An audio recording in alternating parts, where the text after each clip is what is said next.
नमस्कार. सध्या US आणि चायनामध्ये ट्रेड वॉर 2.0 सुरू झाल्याचं दिसतंय, कारण आता डोनाल्ड ट्रम्प यांनी 100% अधिक टॅरिफ लावण्याची घोषणा केलेली आहे. आता चीनवर 100% अधिक कर लादण्यात येणार आहे. तर हे टॅरिफ वॉर जे सुरू झालेलं आहे, ट्रेड वॉर 2.0 जे म्हणतोय, ते का सुरू झालेलं आहे, तर असा निर्णय का ट्रम्प यांनी घेतलेला आहे तेच या व्हिडिओमधून आपण पाहणार आहोत. अमेरिकेचे राष्ट्राध्यक्ष डोनाल्ड ट्रम्प यांनी 1 नोव्हेंबरपासून चीनवर मोठ्या प्रमाणात 100% कर लावण्याची घोषणा केली आहे.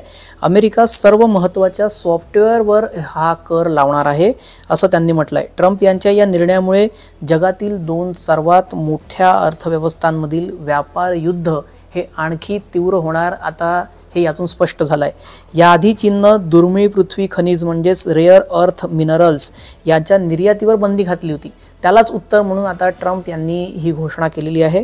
चीनच्या कार्यवाहीला उत्तर म्हणून आता ताबडतोब त्यांनी हा निर्णय घेतला आणि 100% कर लादण्यात आलेला आहे.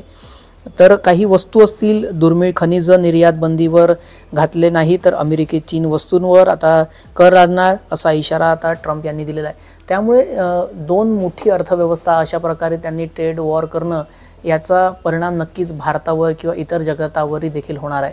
या ट्रेड वॉरबाबत तुम्हाला काय वाटतं कमेंट करून नक्की सांगा आणि असेच ग्लोबल अपडेट पाहण्यासाठी न्यूज 18 लोकमतला सबस्क्राईब करा.